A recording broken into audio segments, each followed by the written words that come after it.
conociendo a Dios a través de la palabra de Dios, vida y paz abundante para todos los que me estáis viendo.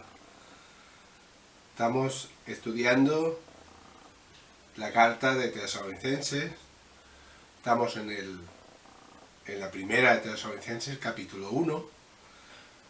En el anterior estuvimos viendo la introducción a esa carta, pero ahora vamos a estudiar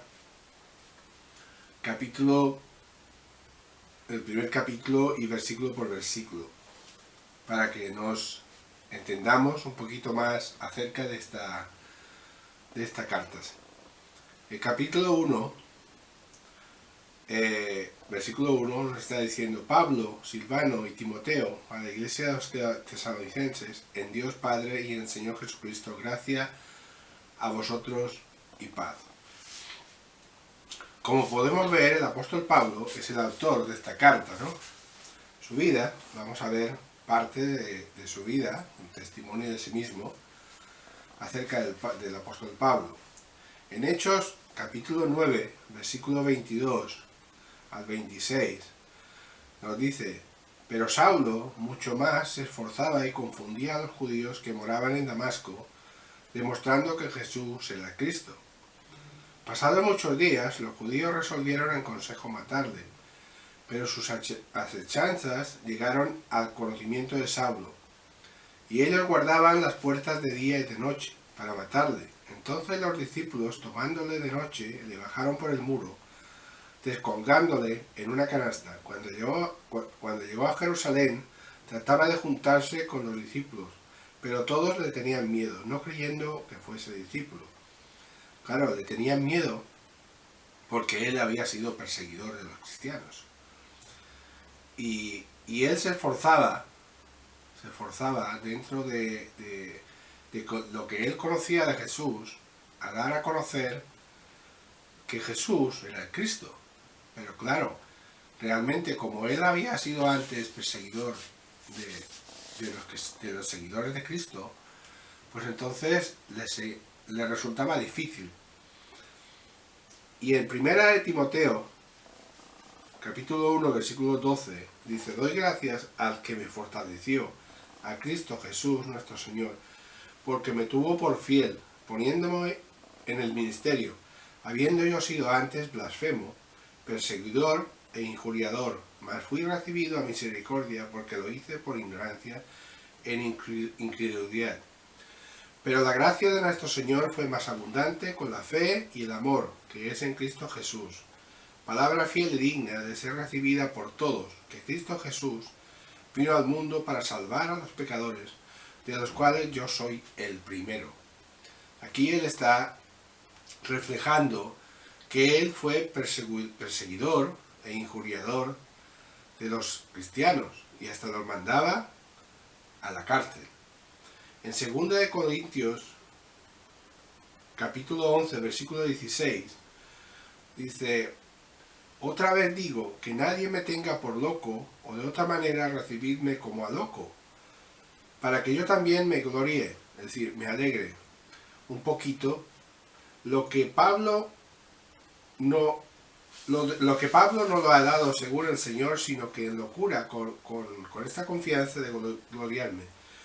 Puesto que muchos se glorían, es decir, se alegran, según la carne, también yo me gloriaré. Porque de buena gana toleráis a los necios, siendo vosotros cuerdos. Pues toleráis si alguno os esclaviza, si alguno os devora, si alguno toma lo vuestro, si alguno se enaltece, si alguno os da de bofetadas. Para vergüenza mía lo digo. Para eso fuimos demasiado débiles, pero en lo que otro tenía osadía, hablo con locura, también yo tengo osadía. ¿Son hebreos? Yo también. ¿Son israelitas? Yo también. ¿Son descendientes de Abraham? Yo también. Es decir, que él era hebreo, era israelita y era descendiente de Abraham. ¿Son ministros de Cristo? Como si hubiera estado loco yo, mas yo en trabajos más abundante, en azotes sin número, en cárceles más, en peligro de muerte muchas veces. De los judíos 5 veces he recibido 40 azotes menos uno. 3 veces he sido azotado con varas, una vez apedreado, 3 veces he padecido naufragio. Una noche y un día he estado como náufrago en alta mar, en caminos muchas veces, en peligros de ríos, peligros de ladrones, peligros de los de mi nación, peligros de los gentiles, peligros en la ciudad, peligros en el desierto, peligros en el mar, peligros entre falsos hermanos, en trabajo y fatiga, en muchos desvelos, en hambre y sed, en muchos ayunos, en frío y en desnudez. Y además de estas cosas, que sobre mí se agolpa cada día la preocupación por todas las iglesias. ¿Quién se enferma y yo no? ¿A quién se le hace tropezar y yo no me indigno? Si es necesario gloriarme, me gloriaré en lo que es mi debilidad. El Dios y Padre de nuestro Señor Jesucristo, quien es bendito por los siglos, sabe que yo no miento. En Damasco, el gobernador de la provincia del rey, Aretas, guardaba la ciudad de los damacenos para prenderme y fui descolgado en el muro por un canasto, por una ventana, y escapé de sus hermanos. Aquí el apóstol Pablo nos está dando un breve comentario de lo que realmente él había pasado. Él había estado en muchos peligros de persecución, peligros de cambiar su vida, de cambiar su creencia y de cambiar la doctrina. Es decir, antes era fariseo, era judío, y predicaba y enseñaba lo que él había aprendido. Y a él le parecía que era correcto, pero no era correcto. Cuando él tuvo un encuentro con Jesús, ahí se dio cuenta que él estaba totalmente confundido. Y ahí empezó a conocer la verdad, porque Jesús dice: yo soy el camino, la verdad y la vida. Y entonces a partir de ahí, él empezó, en vez de perseguir, a ser perseguido. Y perseguido, pero a base de bien.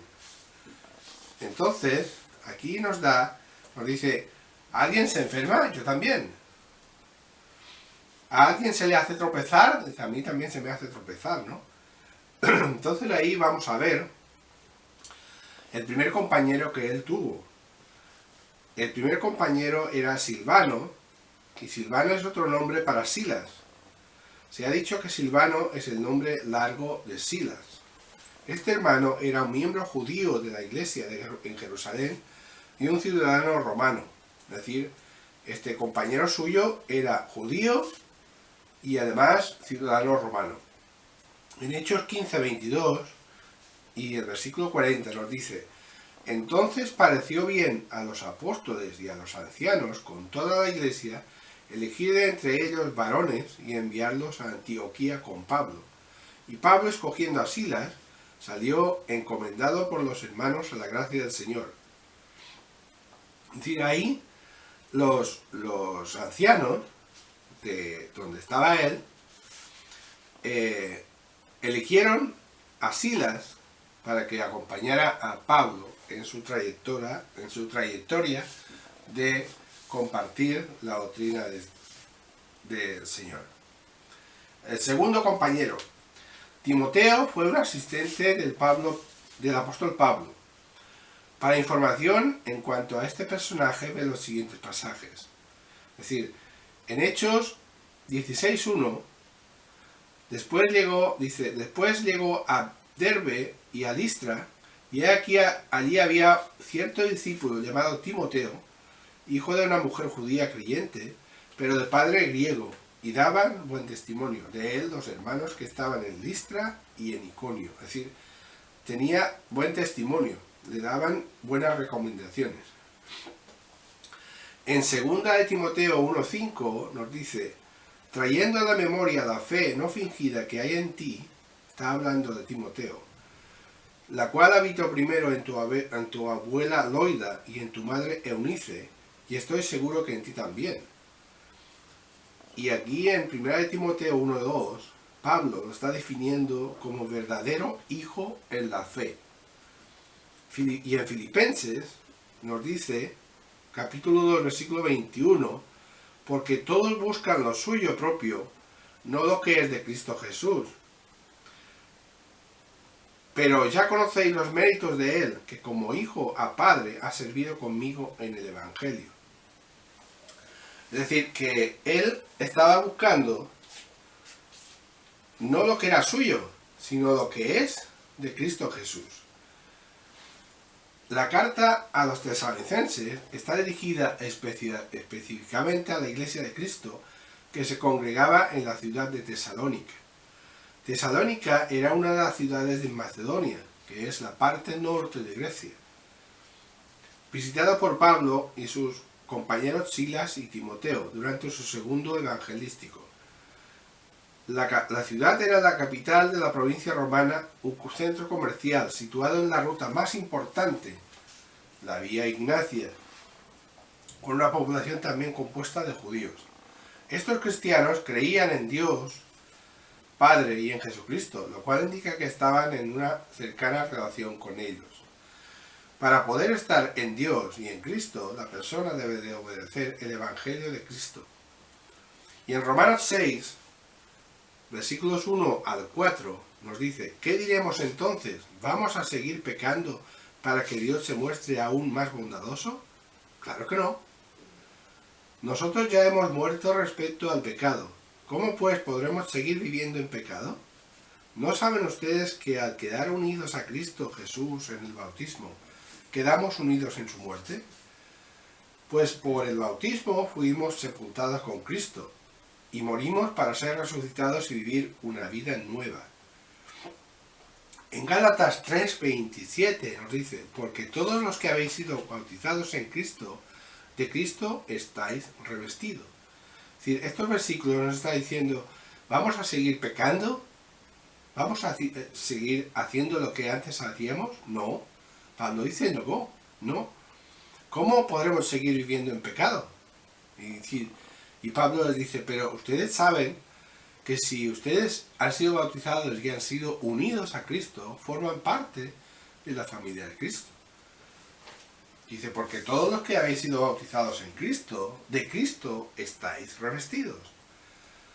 En Romanos, capítulo 8, versículo 1, nos dice: ahora pues ninguna condenación hay para los que están en Cristo Jesús, los que no andan conforme a la carne, sino conforme al Espíritu. No hay ninguna relación con Dios fuera de Cristo. Es decir, si estamos fuera de Cristo, no estamos en relación con Dios. Las religiones separan a Dios del hombre, porque Jesús no vino a enseñar ninguna religión. Él vino a enseñar una relación directa con Dios a través de Jesús. Esto es el tema. Nosotros tenemos la Biblia escrita. Yo lo he mencionado varias veces. Tenemos todo escrito. Entonces, si tenemos todo escrito, debemos escudriñar las Escrituras, como nos lo dice. Y ahí dan testimonio de Jesús y de los profetas. Y entonces, si escudriñamos la palabra de Dios y buscamos a Dios a través de Jesucristo, podemos tener una relación directa con Dios. Yo no estoy diciendo que no haya religiones que no busquen a Dios, pero ninguna religión, sea cual sea, te va a salvar. La única salvación, el único camino que hay es Jesucristo. Solo hay un mediador entre Dios y el hombre, que es Jesucristo. Por eso ahí Pablo está enseñando varias cosas, y está enseñando de que ninguna condenación hay para los que están en Cristo Jesús. Los que no andan conforme a la carne, sino conforme al Espíritu. Es decir, todos los que andan conforme a la carne, estos no hay relación con Dios. El versículo 2 nos dice: siempre damos gracias a Dios por todos vosotros, haciendo mención de vosotros en nuestras oraciones. Y Pablo dijo: dad gracias en todo. Y esto es básicamente lo que está haciendo por los hermanos en Tesalónica. El primer versículo, el versículo este de que hemos hablado, dice, siempre damos gracias a Dios por vosotros. Es decir, siempre, haciendo mención de vosotros, es decir, siempre se acordaba de todos. Es necesario y esencial que los cristianos oren unos por otros. En Efesios 6, 18 dice, orando todo tiempo con toda oración y súplica en el Espíritu y velando en ello con toda perseverancia y súplica por todos los santos.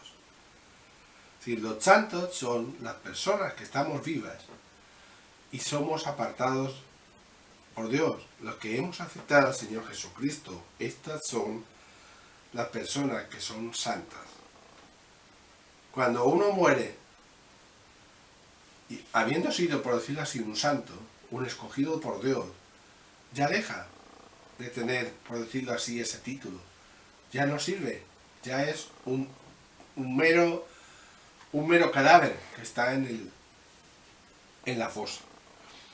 La frase siempre nos ayuda, la frase que dice siempre, nos ayuda a entender que las oraciones deben de ser hechas frecuentemente y no solo de vez en cuando. Romanos 12:2 nos dice, no os conforméis, no os adaptéis a este siglo, sino transformaos por medio de la renovación de vuestro entendimiento, para que comprobéis cuál sea la buena voluntad de Dios, agradable y perfecta. Vamos a ver lo que dice de Romanos 12:2 en la versión Dios habla hoy. Dice, no vivan ya según los criterios del tiempo presente. Al contrario, cambien su manera de pensar para que así cambie su manera de vivir y lleguen a conocer la voluntad de Dios, es decir, lo que es bueno, lo que es grato, lo que es perfecto. Aquí lo dice mucho más claro, que no vivamos según los criterios, según el sistema de este mundo. Vivimos en este mundo, pero no pertenecemos a este mundo, cuando ya hemos aceptado a Jesucristo como nuestro Señor y Salvador. Ya formamos parte del reino de los cielos. Vivimos en este mundo, estamos en este mundo, tenemos que trabajar en este mundo, tenemos que compartir con gente que no conoce a Dios, pero no formamos parte de este mundo. Somos extranjeros y advenedizos, es decir, realmente somos extranjeros ahí, como si no te perteneciera prácticamente la parte donde vives. En Colosenses 4:2 nos dice, perseverad en la oración, velando en ella con acción de gracias. Y en 1 Tesalonicenses 5:17 nos dice, orad sin cesar. Efesios 5:20 nos dice, dando siempre gracias por todo al Dios y Padre, en el nombre de nuestro Señor Jesucristo. ¿Qué tanto oramos por nuestros hermanos en Cristo de nuestro país, de nuestra región y de otro país? Yo estoy diciendo de otro país porque hay muchos cristianos, hijos de Dios, que son perseguidos por su fe en otros países. ¿Qué tanto oramos por nuestros hermanos? Están lejos, no los conocemos, pero eso no significa que no tengamos que orar por ellos, tengamos que pedir por ellos. Dios no los abandona, yo lo sé, pero nosotros sabemos por noticias, y además de eso que la Biblia dice que en los últimos días habrá persecución de una manera u otra a nosotros, los cristianos, sus hijos. El versículo 3 nos está diciendo, teniendo presente sin cesar delante de nuestro Dios y Padre vuestra obra de fe, vuestro trabajo de amor y la firmeza de vuestra esperanza en nuestro Señor Jesucristo. Pablo se acordaba constantemente delante de Dios todo lo que estos hermanos estaban haciendo. Los hermanos en Tesalónica eran un buen ejemplo en cuanto a la obra de fe. Esta obra de fe pudiera ser referencia a la plena confianza que estos hermanos tenían en Cristo. Ellos recordaban que sin fe es imposible agradar a Dios. Esta obra de fe es una virtud que el cristiano debe de poseer y practicar. Debemos de recordar las palabras que Jesús dijo: esta es la obra de fe, que creáis en aquel que me ha enviado. También eran ejemplo en cuanto al trabajo de amor, un ejemplo digno de imitar. Cuando el cristiano tiene fe, esto le ayudará a poder trabajar con amor y con ganas. En Gálatas 5:6 nos dice: porque en Cristo Jesús ni la circuncisión vale algo, ni la incircuncisión, sino la fe que obra por el amor. Ahí vamos a ver lo que dice en Gálatas 5:6 de la traducción Dios habla hoy. Porque gracias a Cristo Jesús ya no cuenta para nada estar o no circuncidados. Lo que cuenta es la fe, una fe activa por medio del amor. Todo lo que hacían, lo hacían con amor, dado a que si lo hacían de esta manera, todo lo que hicieran iba a ser en vano. Realmente, aquí nos está diciendo que Dios no está mirando si tú, por decirlo así, estás circuncidado, si no estás circuncidado, si vives de una manera o si vives de otra. Dios está mirando cuánta fe tienes, si confías en Él y si esperas en Él. La fe es la base de todo. Tiene que ser una fe activa, y por esa fe activa nosotros podemos tener amor, tenemos amor. En 1 Corintios 13, que es el capítulo del amor, nos dice en la versión Dios habla hoy, que es más entendible, dice: si hablo las lenguas de los hombres y aún de los ángeles, pero no tengo amor, no soy más que un metal que resuena o un platillo que hace ruido. Y si tengo el don de profecía y entiendo todos los designios secretos de Dios y sé todas las cosas, y si tengo la fe necesaria para mover montañas, pero no tengo amor, no soy nada. Y si reparto entre los pobres todo lo que poseo, y aún si entrego mi propio cuerpo para tener de qué orgullecerme, pero no tengo amor, de nada me sirve. Tener amor es saber soportar, es ser bondadoso, es no tener envidia, ni ser presumido, ni orgulloso, ni grosero, ni egoísta, es no enojarse, ni guardar rencor, es no alegrarse de las injusticias, sino de la verdad. Tener amor es sufrirlo todo, creerlo todo, esperarlo todo, soportarlo todo. El amor jamás dejará de existir.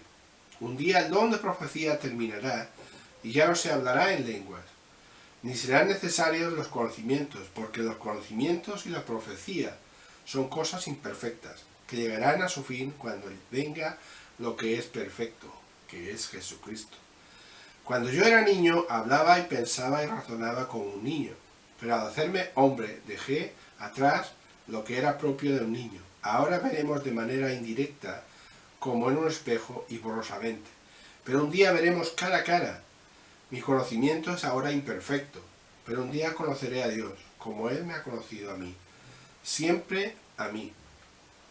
3 cosas hay que son permanentes: la fe, la esperanza y el amor, pero la más importante de esta es el amor.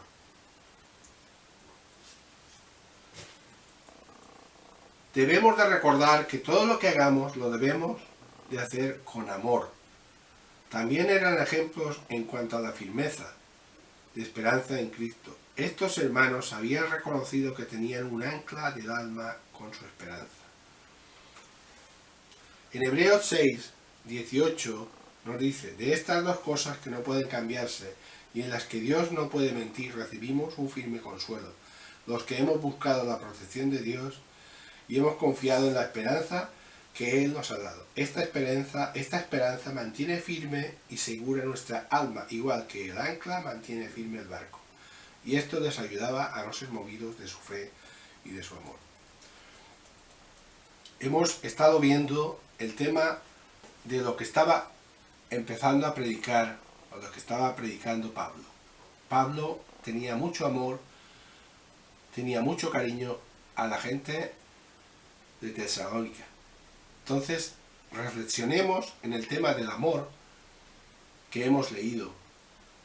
Pensemos que Dios es amor, Dios nos ama y Dios quiere que nosotros también participemos y practiquemos el amor con nuestros allegados. Que Dios les bendiga y nos vemos en el próximo estudio.